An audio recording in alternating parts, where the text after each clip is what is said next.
A natureza da realidade pessoal, capítulo 12. A graça, consciência e sua experiência cotidiana. Continuação do ditado do capítulo 11. 23 e 23. Mas esta não era uma pausa, afinal de contas.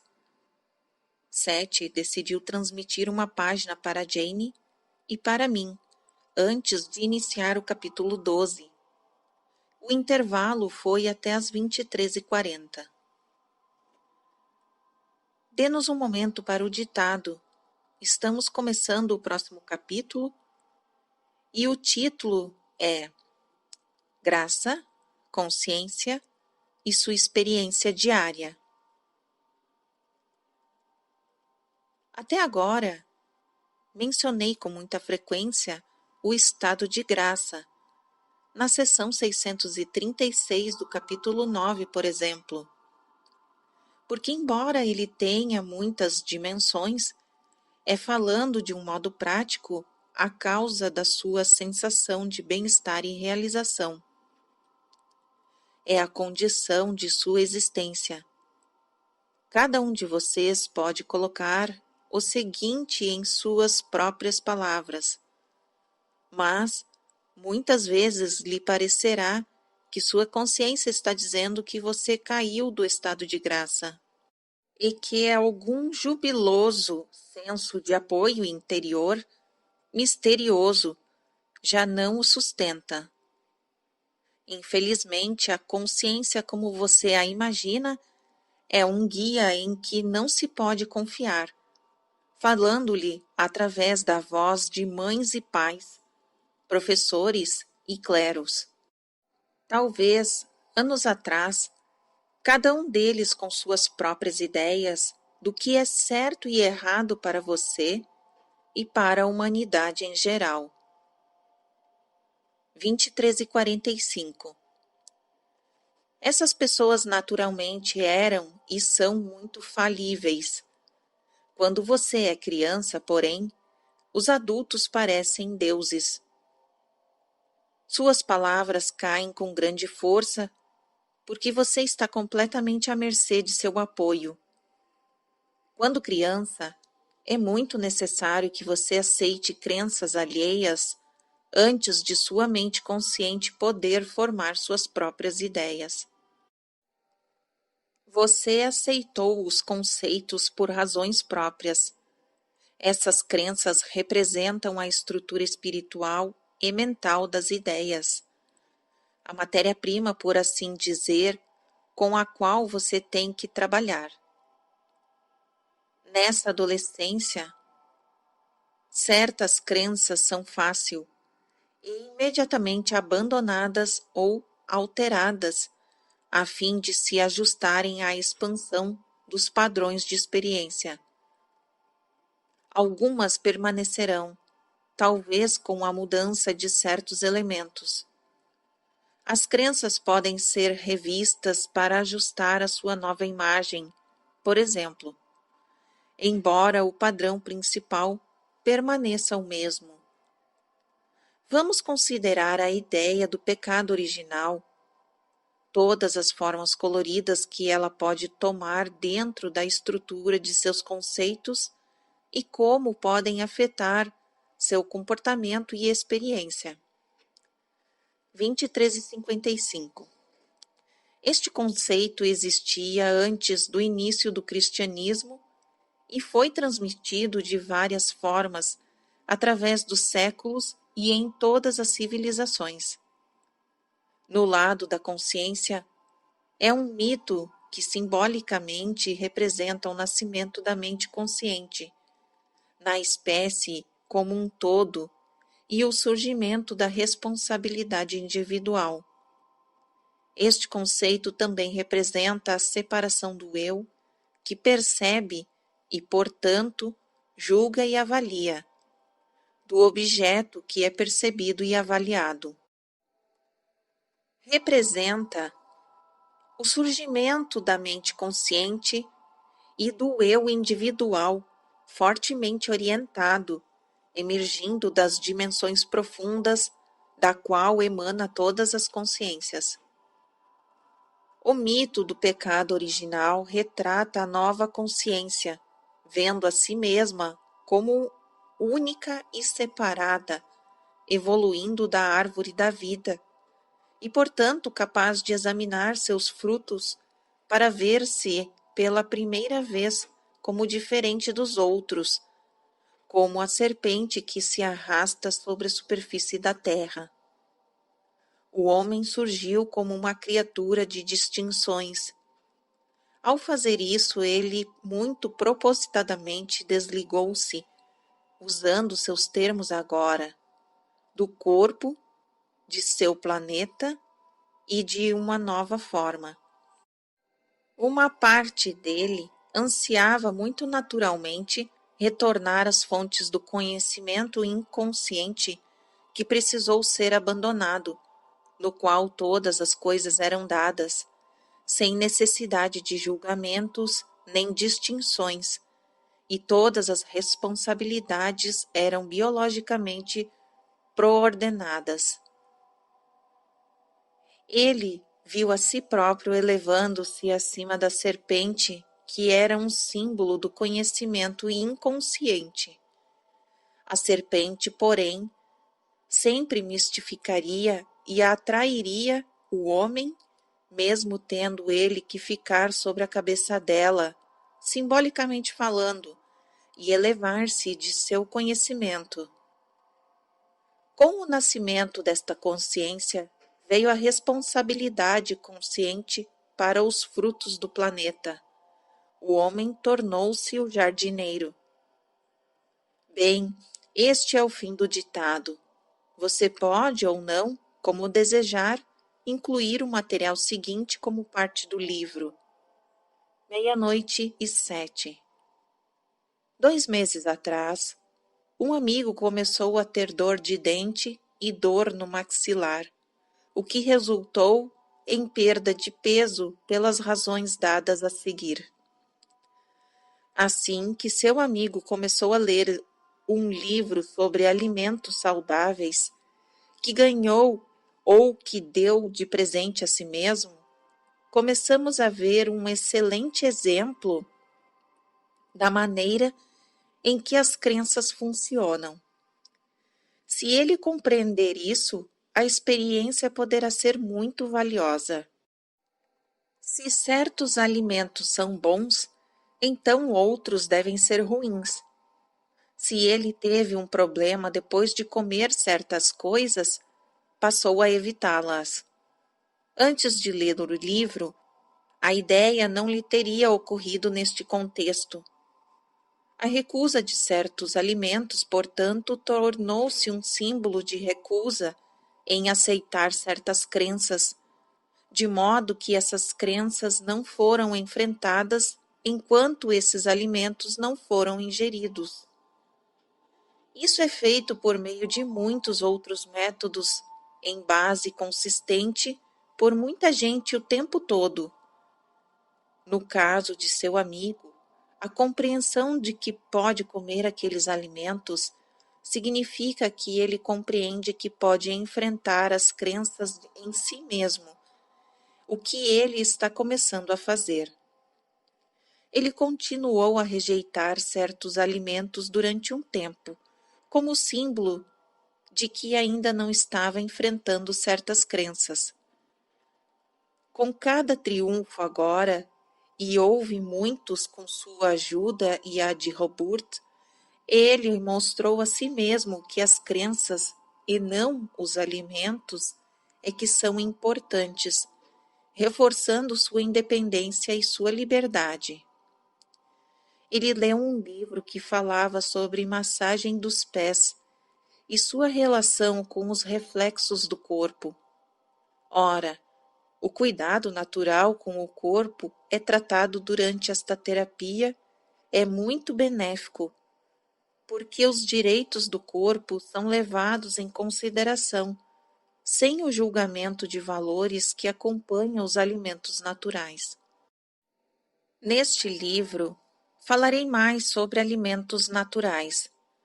Quanto menos contaminada a sua comida, por exemplo, melhor para você.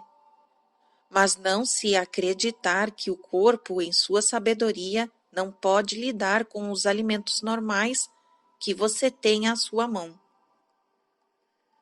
A massagem natural é de grande valor, especialmente quando feita por outra pessoa com intenção de cura.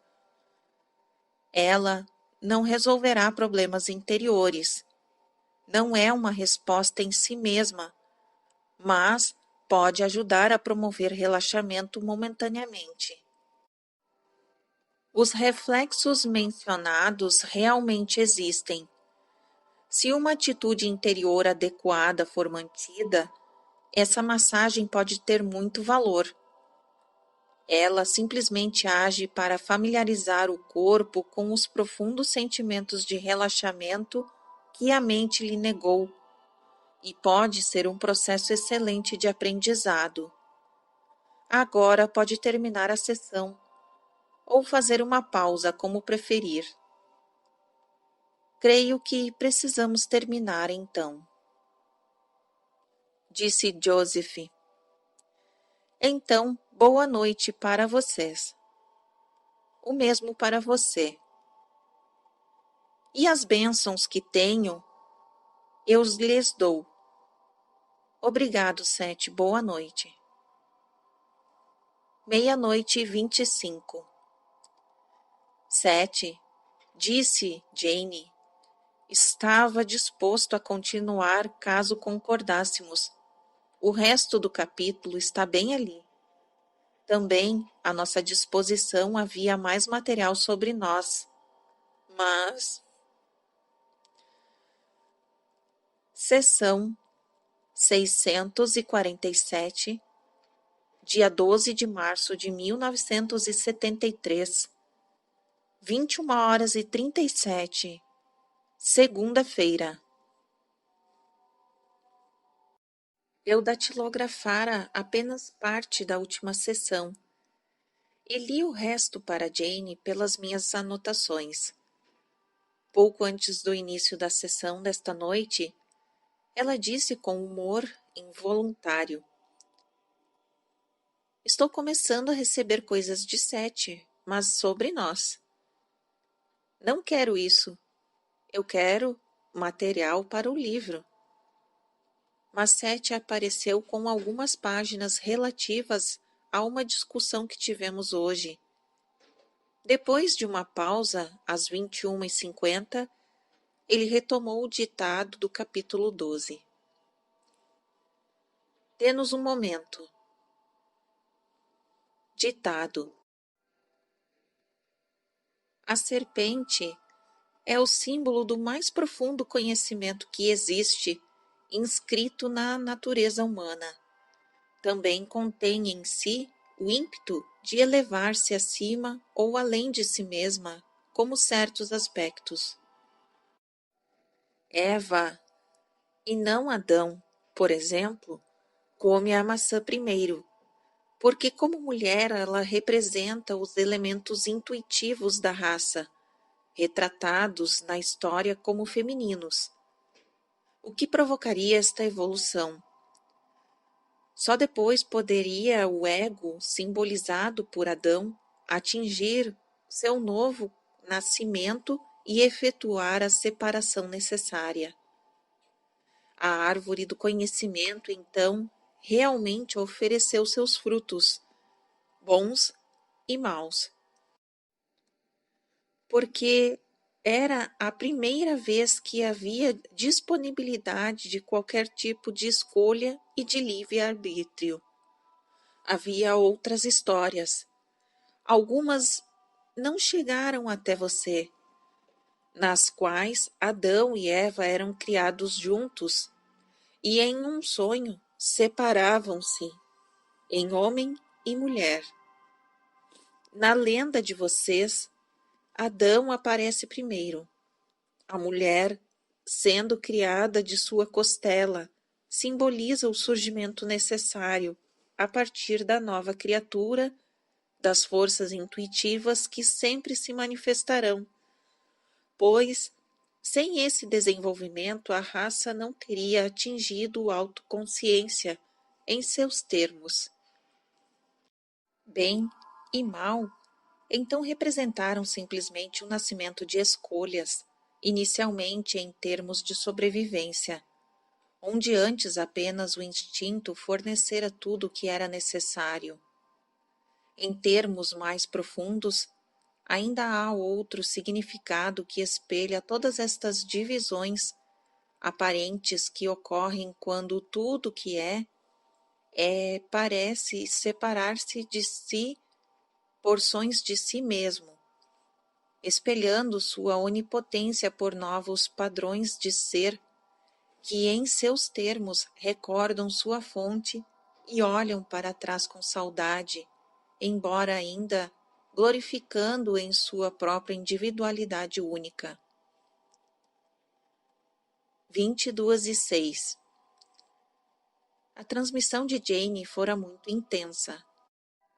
A história da queda dos anjos rebeldes e do líder Satanás que se transformou no demônio, tudo isso se refere aos mesmos fenômenos em um nível diferente. Satanás representa, nos termos da história, a parte do tudo que é, ou Deus, que saiu de si mesmo, por assim dizer, e tornou-se terrestre como suas criaturas, oferecendo-lhes o livre-arbítrio e a escolha que anteriormente não estavam disponíveis. Assim, vocês têm os elementos grandiosos dados a Satanás e o poder. Ele é descrito frequentemente sob a forma animal, mostrando suas características terrestres, mas ele possui também qualidades intuitivas. No nível puramente biológico, com o aparecimento da razão e da capacidade de decisão, a espécie cessa de depender totalmente do instinto, conservando, entretanto, todos os seus desejos de sobrevivência material. Pausa das 22:16 às 22:30. Este novo tipo de consciência trouxe consigo o espelho aberto da memória, no qual a alegria e a dor do passado podiam ser refletidas, e assim a percepção da morte física tornou-se mais clara do que com os animais. Uma associação podia impulsionar a clara lembrança de uma agonia passada na nova mente desnorteada. No início, houve dificuldade para separar a imagem lembrada do momento presente. A mente do homem, então, esforçou-se para conter novas imagens, passadas, presentes e imagens futuras imaginadas, e foi forçada a correlacioná-las em qualquer momento determinado. Ocorreu uma grande aceleração. Era natural que certas experiências pudessem ser vistas como melhores que outras, mas as novas habilidades da espécie tornaram necessário que se fizessem acentuadas distinções. O bem e o mal, o desejável e o não tão desejável foram auxílios valiosíssimos na formação da base dessas distinções. O nascimento da imaginação deu início a possibilidades maiores e, ao mesmo tempo, colocou muita pressão na criatura biológica, cuja estrutura corpórea passaria a reagir não apenas às situações objetivas presentes, mas às situações imaginativas. Ao mesmo tempo, os membros da espécie precisavam lidar com um ambiente natural como qualquer outro animal. A imaginação ajudou porque um indivíduo podia antecipar o comportamento de outras criaturas. 22:41. De uma outra forma, os animais também possuem uma capacidade inconsciente de antecipar, mas não precisam chegar a um acordo com o futuro em base perceptiva, como no caso da nova consciência. Repito, o bem e o mal e a liberdade de escolha vieram em auxílio da espécie. O animal maligno era o predador natural, por exemplo. Seria útil aqui o leitor lembrar-se do que foi dito antes neste livro sobre a culpa natural. Ajudaria a entender os mitos posteriores e as variações que deles saíram. Ver seção 634, capítulo 8, entre outros. À medida que a mente se desenvolvia, a espécie pode transmitir a seus descendentes a sabedoria e a lei dos ancestrais. Isso ainda está sendo feito na sociedade moderna, naturalmente. Quando cada filho herda as crenças de seus pais sobre a natureza da realidade. Fora todas as outras considerações, esta é também uma característica do reino animal. Apenas os meios se diferenciam. A evolução continua, porém. As ideias sobre o certo e o errado são sempre diretrizes, por sua vez, individualmente interpretadas. Por causa da ligação com a sobrevivência, mencionada anteriormente na última sessão, aqui há uma grande responsabilidade. Inicialmente, a criança tinha que ser impressionada com o fato, por exemplo, de que um animal predador era mau, porque podia matar. Hoje, as mães podem dizer a mesma coisa inconscientemente sobre um carro. A precoce aceitação de crenças tem uma importância biológica, portanto, mas quando a mente consciente atinge a maturidade, é natural também que questione essas crenças e que as avalie em relação ao seu próprio meio ambiente. Muitos de meus leitores podem ter certas ideias sobre o bem e o mal, que lhes sirvam de estorvo. Poderão encontrar velhas crenças em novas roupagens.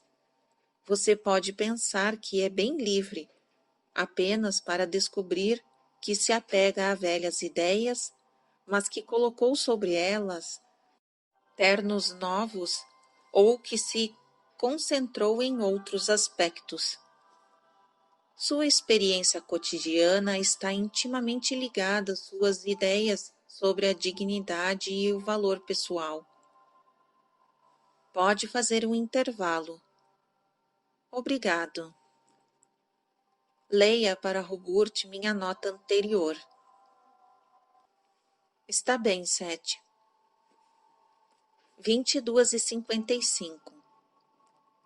7. Referia-se a material pessoal que nos dera antes do início do trabalho do livro, e eu o li para Jane agora. Falava sobre como aumentarmos nosso sentimento de liberdade em uma base diária. E pensei eu, foi excelente. Reiniciamos às 23h23. Ditado. Vocês podem ser muito capazes de ver através das distorções do cristianismo convencional. Podem ter mudado suas ideias a tal ponto que percebam pouca semelhança entre as ideias antigas e as atuais. Ou podem acreditar nas teorias do budismo, por exemplo, ou de outra filosofia oriental. As diferenças entre qualquer um destes sistemas de pensamento e o cristianismo podem ser tão aparentes que as semelhanças lhe escapem, que podem seguir uma das escolas de budismo na qual se realça a negação do corpo e a disciplina da carne e a anulação do desejo. Esses elementos são bem característicos do cristianismo também, mas podem parecer mais fascinantes, exóticos ou razoáveis vindos de uma fonte estranha à sua educação de criança. Assim, você poderá pular de uma para outra, anunciando sua emancipação e sentindo-se livre das velhas ideias restritivas. As filosofias que ensinam negação da carne acabarão pregando uma negação do eu e criando um desprezo por ele, porque, embora a alma esteja embalada em músculos e ossos, sua finalidade é vivenciar esta realidade, não contestá-la. Todos estes dogmas usam a culpa artificial e a culpa natural é distorcida com o fim de servir a estes propósitos. Sejam quais forem os termos, o devoto aprende que há algo de errado com a experiência terrena. Você é, portanto, considerado maligno como um eu na carne, em virtude de sua própria existência.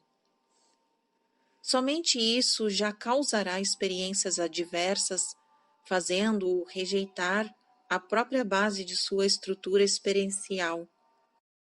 Você irá considerar o corpo como uma coisa ou um ótimo veículo, mas não em si mesmo a expressão viva natural de seu ser na forma material.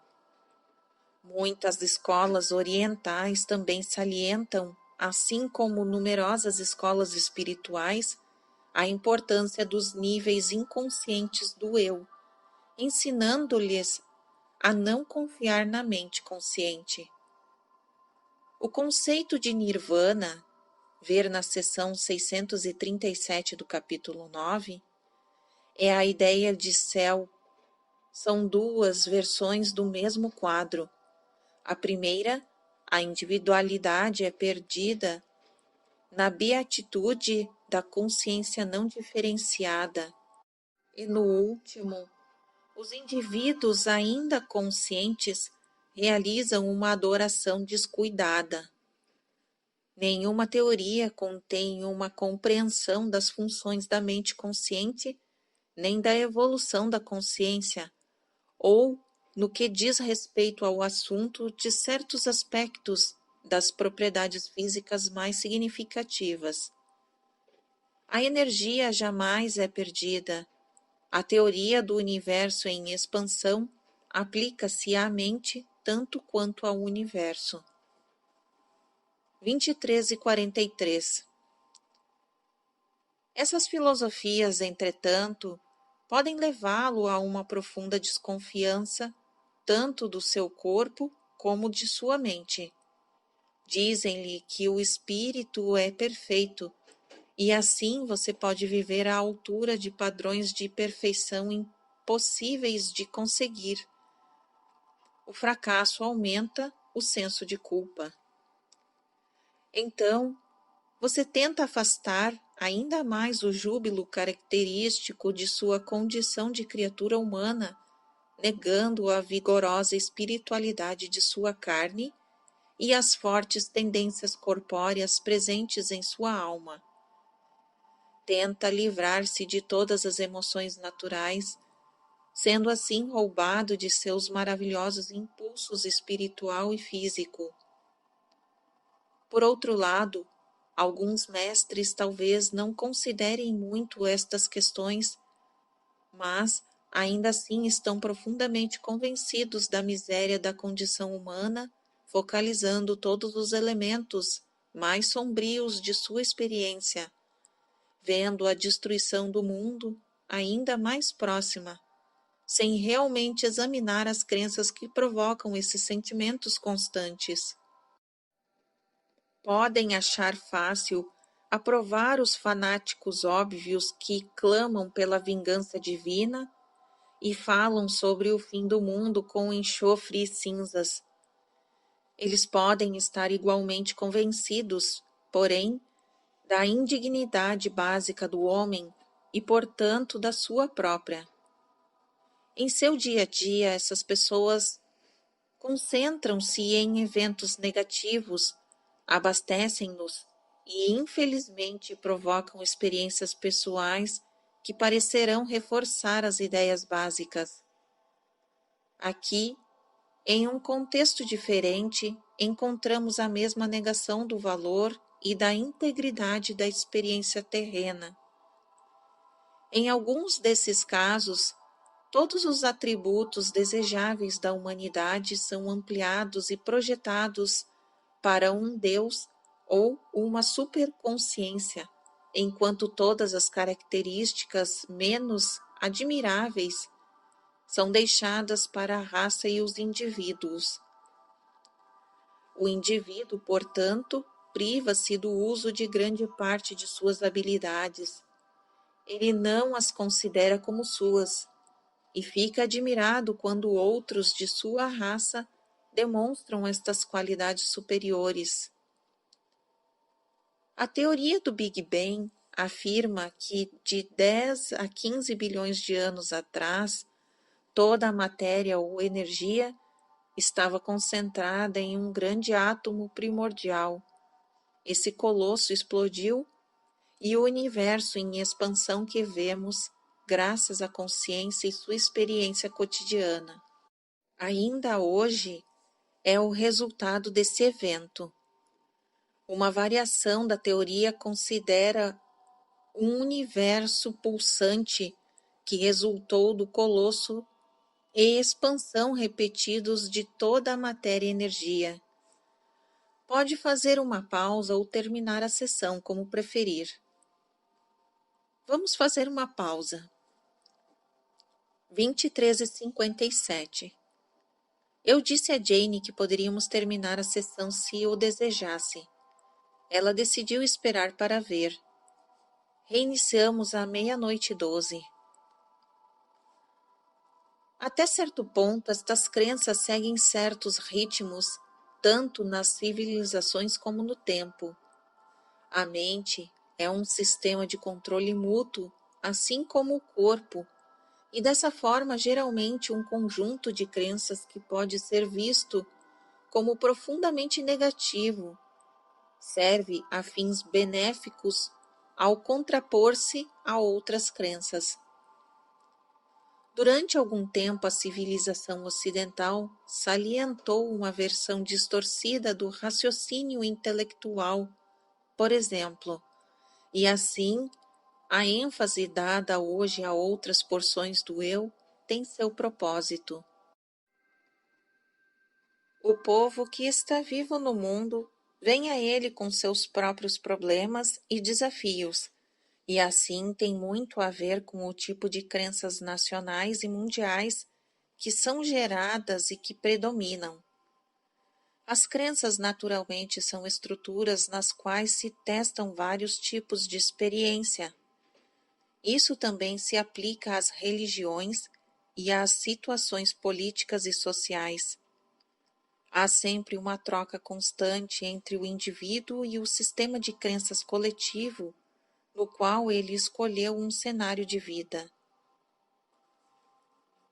Há uma crença de que as doenças são moralmente erradas e uma crença contrária de que elas são enobrecedoras e boas espiritualmente. Esses julgamentos de valores são extremamente importantes, pois eles serão refletidos em sua própria experiência com qualquer doença ou enfermidade. Este foi o fim do ditado e o fim da nossa sessão. Boa noite para vocês dois. Obrigado, Sete. Boa noite. 00h22. Sessão 648, dia 14 de março de 1973, 21h51, quarta-feira. Em 25 de setembro de 1972, o dia da sessão 617, capítulo 3, escrevi uma nota contando como Jane e eu havíamos ouvido gansos voando para o sul em um espetáculo tanto inescrutável como tocante. Na noite passada, fomos lembrados de que um ciclo rítmico natural estava se completando 6 meses mais tarde. Ao nos deitarmos, pensei ter ouvido o barulho dos gansos migrando para o norte, embora Jane não tivesse ouvido. Eu acordo mais ou menos às 4 da manhã e ouvi claramente o barulho de um voo naquele momento silencioso. Então, hoje, bem cedo, quando estava pintando em meu estúdio, a mesma cadência chegou a meus ouvidos através de uma chuva fina. Tive a primeira visão dos gansos pouco antes do crepúsculo da tarde. Eu estava trabalhando neste livro quando ouvi o som de outro voo, misturado com o barulho do trânsito. Abri a janela do estúdio. Ainda chovia levemente. Há uma árvore de pera gigantesca fora da nossa janela, tão próxima que quase posso tocá-la, e através de seus ramos vi a formação em V irregular voando para o norte, logo abaixo das nuvens, emitindo ruídos por todo o caminho. Jane teve uma longa sessão na aula de ESP nesta noite passada, juntamente com Sumari. Achei que talvez ela não quisesse entrar em transe outra vez esta noite, mas às 21h30 ela disse que estava pronta. Tivemos a sessão no estúdio dela, para variar. Jane disse: senti-me muito revigorada hoje mais cedo, mas agora passou e estou apenas descontraída. A sessão da noite passada apresentara algumas informações novas sobre sonhos com animais. Receberemos uma cópia na aula da próxima semana. Essas sessões são gravadas. Depois, durante a semana, um aluno dedicado transcreve-as e faz cópias do texto. O ritmo de Jane estava fácil de seguir esta noite. Boa noite. Boa noite, Sete. Ditado. Os aspectos do que vocês consideram saúde e doença são numerosos demais para serem discutidos, mesmo em um livro dirigido à realidade pessoal, no qual o corpo desempenha um papel importante. Saúde e doenças são ambas evidências da tentativa do corpo de manter sua estabilidade. Existe uma diferença nos padrões gerais de saúde dos homens e dos animais, por causa da natureza diversa de sua experiência física. Falaremos mais sobre este assunto mais tarde. De um modo geral, porém, nos animais, o papel da doença é de dar vida, mantendo o equilíbrio tanto dentro de uma espécie como entre elas, assegurando, portanto, a existência futura de todos os envolvidos. À sua própria maneira, os animais estão muito conscientes deste fato. Graça, consciência e sua experiência cotidiana. Alguns deles até procuram sua própria destruição por meio do que vocês chamariam de suicídio, e coletivamente. Neste nível, os animais compreendem, estando sempre em contato com profundas ligações biológicas que permitem sua própria permanência dentro da cadeia da natureza. O homem admite uma rica atividade psicológica em sua própria espécie, mas nega-a em outras formas.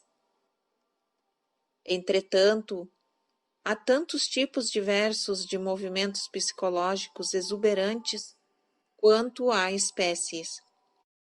Os ciclos de saúde e doença são sentidos como ritmos do corpo pela grande variedade de animais, e até com eles a doença tem qualidades de salva-vidas em outro nível. O instinto é muito apurado, por exemplo, guiando os animais aos territórios em que há condições adequadas de vida, e mesmo para eles o bem-estar do corpo representa evidência física de estarem no lugar certo e no tempo certo, reforçando o seu sentido de graça nos termos mencionados anteriormente neste livro. Seção 636, capítulo 9. Agora, mais intensamente, eles compreendem a qualidade didática benéfica da doença e seguem seus próprios instintos ao tratá-la. Em uma situação natural, isso poderia significar migração coletiva de um território para outro. Nesses casos, a doença de apenas alguns animais pode enviar todo um bando rumo à segurança e a um novo suprimento alimentar.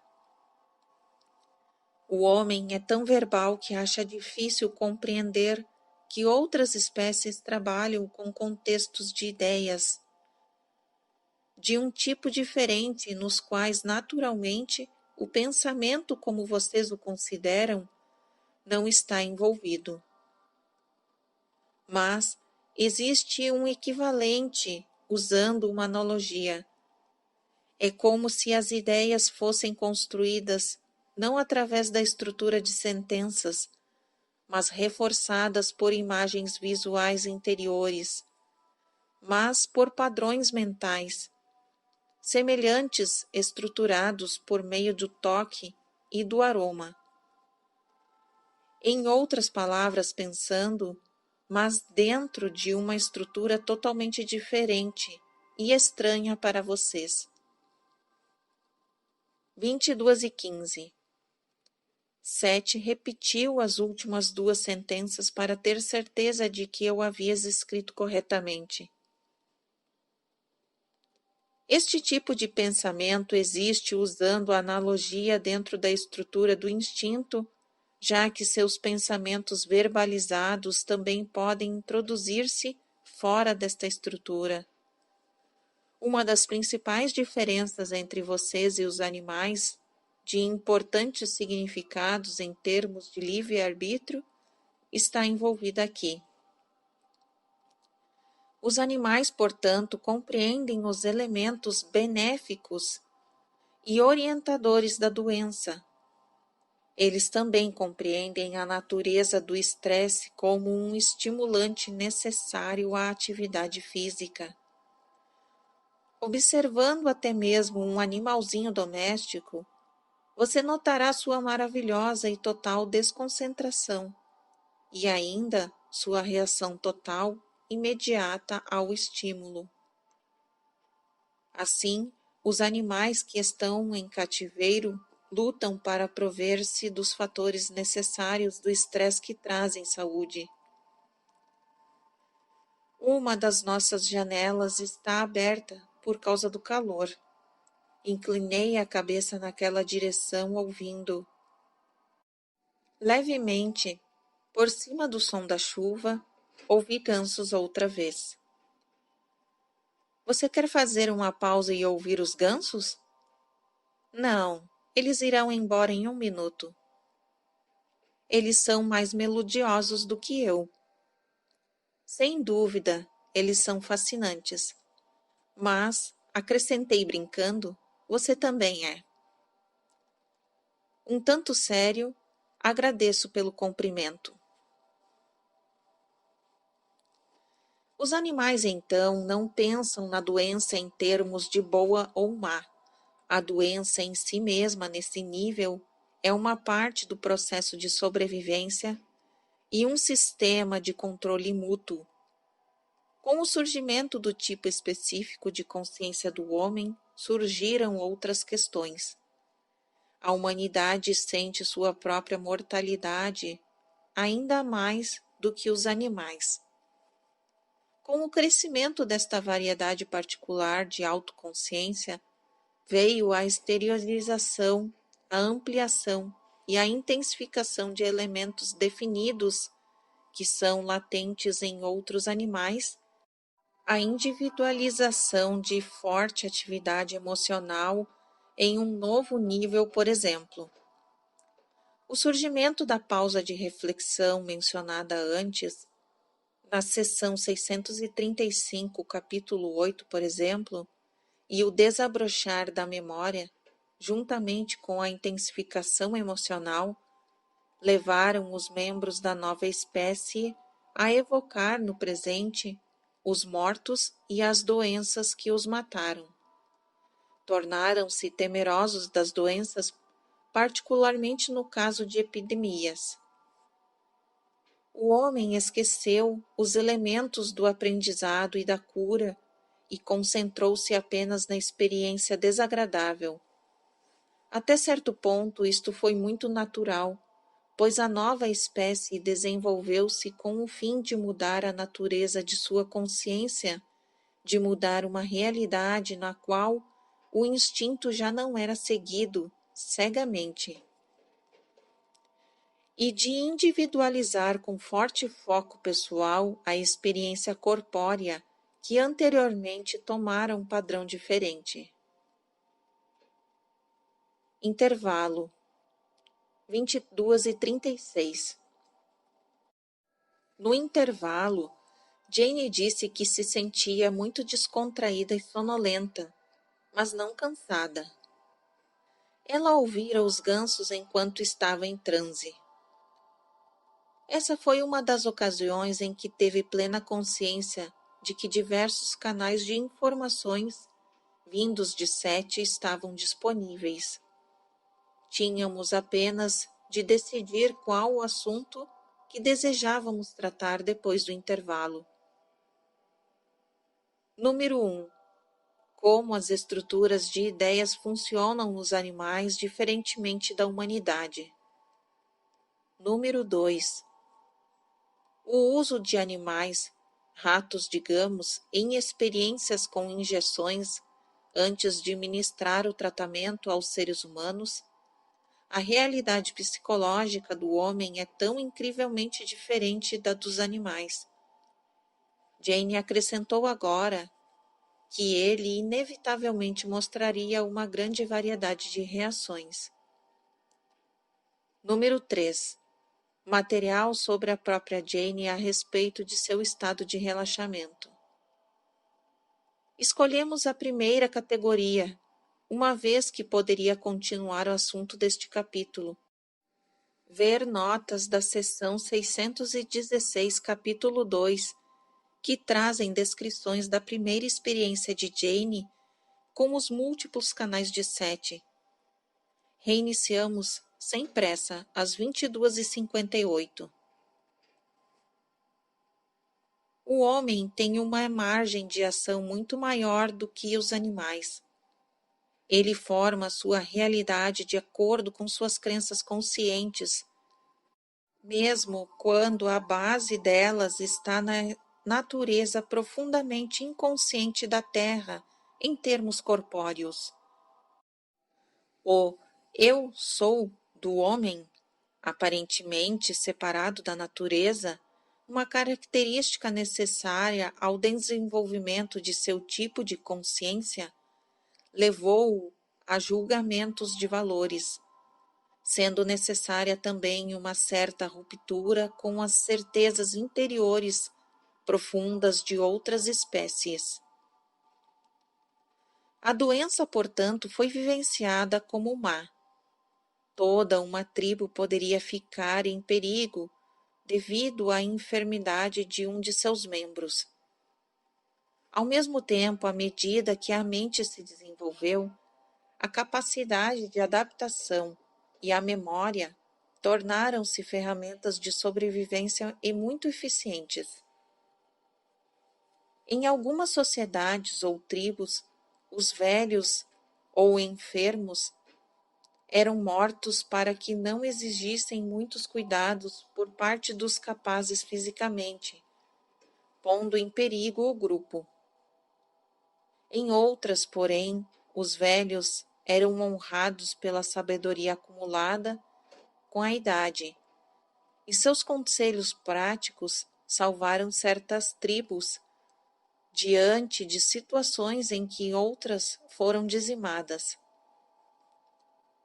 A tradição despendida dos velhos com sua lembrança de eventos passados e o sentido de continuidade do grupo também estava nas mãos de seus membros mais idosos, que transmitiam suas lembranças aos outros. Um indivíduo que sobrevivia a muitas doenças era considerado um sábio. Essas pessoas, em geral, observavam os animais e utilizavam as terapias e tratamentos da natureza. Em certas regiões, as linhas que separavam as espécies não eram completamente definidas, e houve longos períodos em que o homem e os animais se misturavam e aprendiam uns com os outros. A imaginação do homem tornou-se um grande criador de mitos. Os mitos, como vocês os conhecem, representam pontes de atividades psicológicas e apontam muito claramente para padrões de percepção e comportamento que, em seus termos, a raça atravessou ao caminhar para seu estado atual. A mitologia faz uma ponte entre o conhecimento instintivo e a individualização da ideia. Quando um animal está doente, imediatamente começa a curar a situação e inconscientemente sabe o que fazer. Ele não se dá ao trabalho de pensar em termos de bem e mal, como vocês.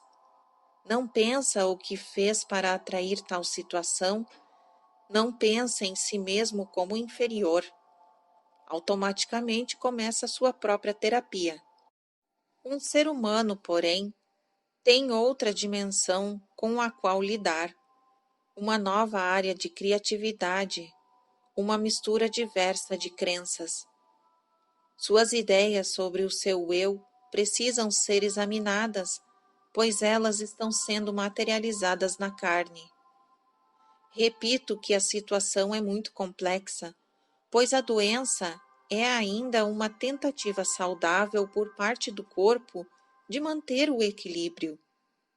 Além de tudo, é preciso levar em consideração a situação mundial, o status da espécie no planeta, no qual, digamos, problemas de superpopulação causam mortes, para assegurar um novo crescimento. As pessoas vivas neste momento, porém, também participarão de tais decisões. Mais uma vez, como vocês são seres autoconscientes, suas crenças regulam sua realidade. Um animal sabe inconscientemente que ele é único e que tem um lugar no universo. Seu sentido de graça é embutido. Seu livre-arbítrio lhe permite estar livre de qualquer crença, incluindo uma que diz que vocês são indignos, sem direito à sua existência. Se você interpretar os mitos erradamente, poderá acreditar que o homem perdeu o estado de graça e que, como criatura, foi amaldiçoado. E nesse caso, você não confiará em seu corpo, nem lhe permitirá o padrão natural de autoterapia. Para que a consciência se desenvolva em seus termos, é preciso que haja liberdade para a exploração de todas as ideias, individual e coletivamente. Cada um de vocês é uma entidade viva, crescendo rumo ao seu próprio desenvolvimento. Cada uma de suas crenças, portanto, tem sua própria origem e padrões únicos de sentimentos, de modo que você precisa refazer o caminho de suas crenças e de seus próprios sentimentos, até que intelectual e emocionalmente perceba sua retidão, sua existência completamente original no tempo e no espaço, como vocês o conhecem. Essa percepção lhe dará um conhecimento consistente, que é a contraparte da compreensão inconsciente do animal. Faça uma breve pausa. 23:30. Sinto uma estranha combinação de cansaço e excitação agora, como se eu tivesse bebido muito, disse Jane. Sei que um pouco de álcool ajuda nestas sessões, mas isso não aconteceria se eu me excedesse. Ela estivera bebericando vinho esta noite. Jane disse que havia muito mais sobre a ideia de terapia natural nos animais. Ela começou sintonizando estas informações por própria conta, em vez de consegui-las por um dos canais de Sete. Há muito tempo atrás, os humanos não apenas observavam os animais, mas procuravam sua ajuda. Isso estava ligado ao tratamento de choque, ela disse pensativa. Se um humano ficasse em estado catatônico após uma batalha, por exemplo, o curandeiro de animais levava o paciente propositadamente a uma reação emocional para tirá-lo daquele estado. Acho que esses médicos de animais eram uma variedade de ancestrais dos macacos, disse ela. Não macacos como pensamos neles, mas uma ponte entre os animais e os seres humanos. Eles eram de nosso tamanho, mais ou menos. Não tinham 4 pés. Vi criaturas que andavam eretas, cabeludas, com olhos brilhantes e compassivos. Jane me disse que tinha dados muito mais detalhados, mas como sairíamos do capítulo, relutantemente decidimos não continuar nesta linha. Pensei em lembranças raciais e nossa herança ancestral de deuses que eram metade animal e metade homem, pássaros ou répteis. Reiniciamos às 23:50. Um animal não tem necessidade de pensamentos conscientes em qualquer linguagem. Por causa da grande flexibilidade da sua natureza, contudo, a humanidade precisa de uma estrutura na qual as ramificações daquilo a que me referi como culpa saudável ou normal possam ser consideradas.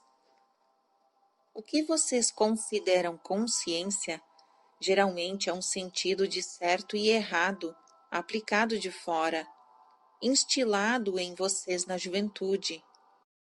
Como regra geral, essas ideias representam as concepções de seus pais da culpa natural, distorcida pelas próprias crenças deles. Ver seção 619, capítulo 4, assim como a primeira seção deste capítulo. Vocês aceitaram essas ideias individual e coletivamente por um motivo, pois a humanidade, em qualquer tempo determinado, tem uma ideia vigorosa do tipo particular de experiência mundana que irá criar. Como vocês têm livre-arbítrio, têm a responsabilidade e o dom, a alegria e a necessidade de trabalhar com suas crenças e de escolher sua realidade pessoal como desejar. Eu disse anteriormente na seção 636, capítulo 9, que vocês não podem sair do estado de graça. Entretanto, cada um de vocês deve, intelectual e emocionalmente, aceitá-lo. Embora isso pareça o mais puro polianaísmo, em termos básicos não existe mal.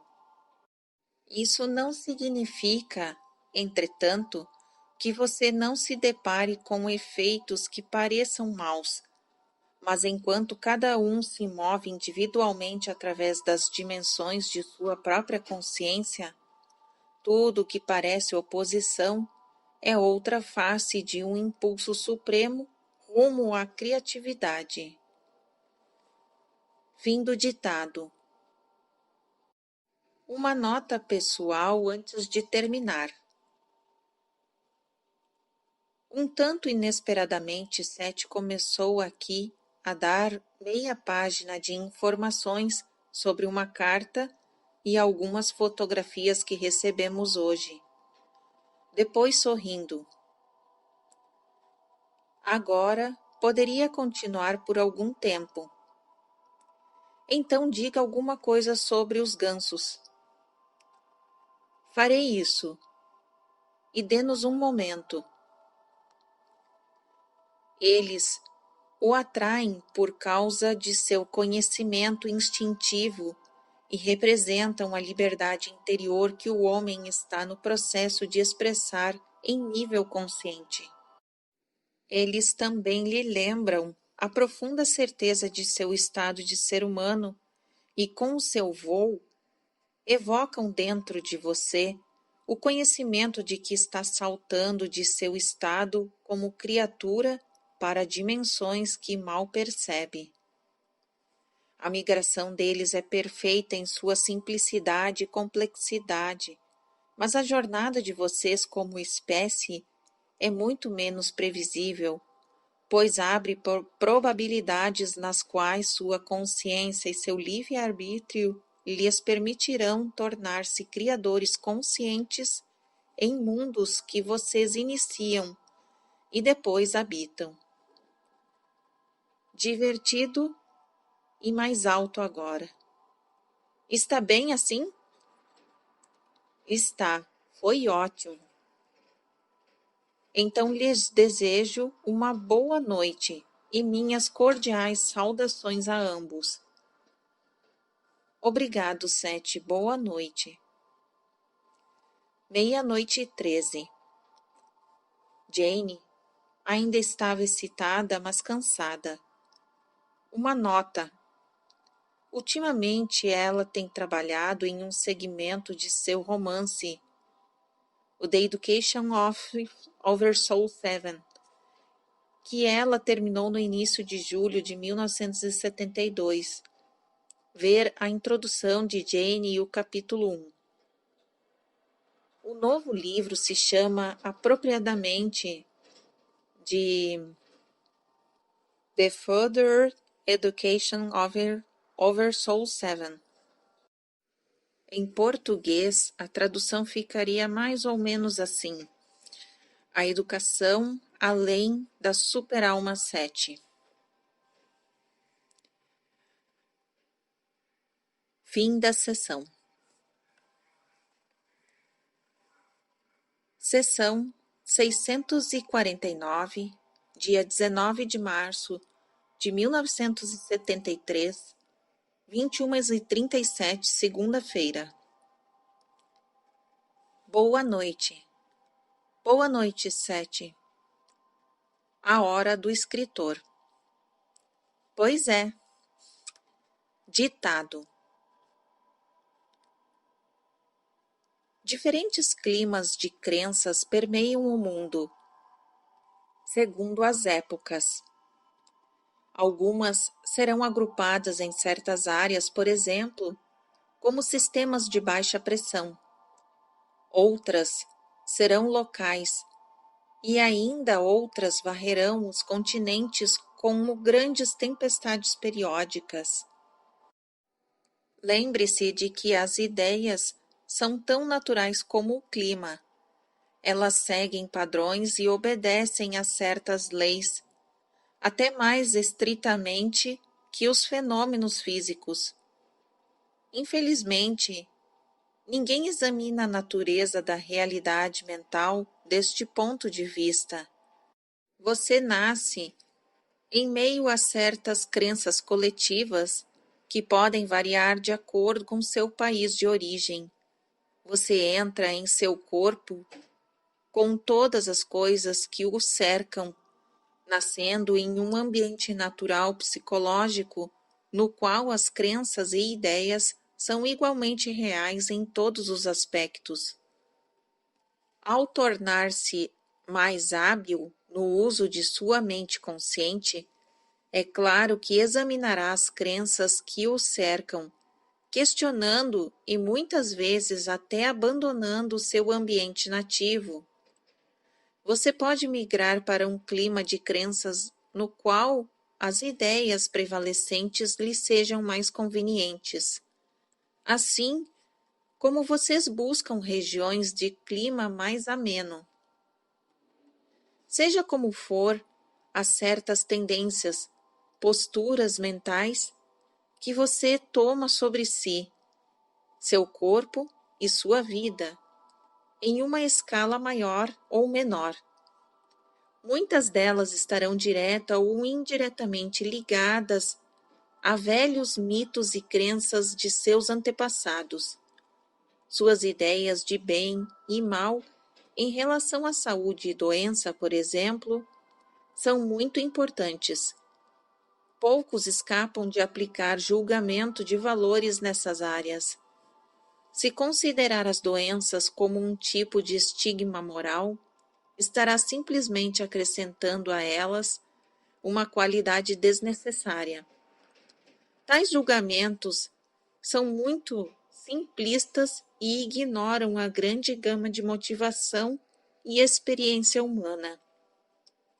Se você está certo e determinado que Deus cria somente o bem, qualquer deficiência física, doença ou deformidade torna-se uma afronta à sua crença, ameaça-o e deixa-o zangado e ressentido.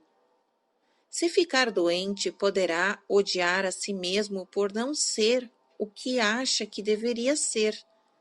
Uma imagem física perfeita, à semelhança de um Deus perfeito. Por outro lado, levando esta ideia mais longe, que a doença pode também ser um processo de aprendizado, talvez caia no outro extremo, glorificando a doença como uma experiência enobrecedora necessária, na qual o corpo é purgado para que a alma possa ser salva. 21:55. Seguindo essa crença, irá confundir sofrimento com santidade, desolação com pureza, considerando a negação do corpo como espiritualidade e distintivo de santidade. Nessas condições, você pode até procurar a doença para provar a si mesmo a força de sua própria espiritualidade e impressionar os outros. O mesmo tipo de julgamento moral pode ser feito em quase qualquer área da atividade humana e terá o que é natural repercussões sociais. Essas reações fortalecerão as crenças prevalecentes e afetarão o indivíduo. Você pode acreditar que a riqueza é resultado de uma virtude moral e resulta da benevolência direta de Deus. Assim, a pobreza torna-se evidência de uma falta de moralidade. Deus fez tanta gente pobre que, obviamente, nenhum homem deve ousar mudar a situação. Esse raciocínio é usado com frequência. Os pobres, então, de acordo com essa crença, são desprezados, assim como os doentes. Que pecado cometeu o pobre ou o doente? Essa pergunta, muitas vezes feita inconscientemente, se não conscientemente, leva-o de volta à crença na punição, que nada tem a ver com o conceito de culpa natural, mas sim com as distorções que lhe foram impostas. Há também uma ligação com interpretações errôneas da Bíblia. Cristo, como vocês pensam nele, estava simplesmente dizendo que você forma a sua própria realidade. Ele tentou elevar-se acima dos sistemas de ideias daquela época, mas até ele precisou usá-las, e assim as conotações de pecado e punição distorceram a mensagem dada. Alguns de vocês têm uma crença contraditória de que a pobreza é virtuosa e de que a riqueza é um mal e evidencia deficiência espiritual. Ver na seção 614 do capítulo 2. Em sua sociedade, esta crença também está ligada à Bíblia e à associação de Cristo com os pobres e não com os ricos. Em todos esses casos, porém, estão sendo aplicados julgamentos morais coletivos que envolvem sentimentos de culpa e nos quais a experiência individual é esquecida. Pode fazer um intervalo agora. 22h10 até as 22h19. Essas avaliações críticas são também aplicadas às cores.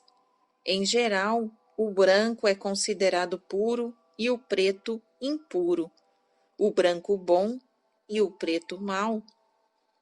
Naturalmente, entram aqui as considerações sobre raças, e você precisa compreender que sua raça atual é aquela em que nasceu, em seus termos, neste lugar e tempo.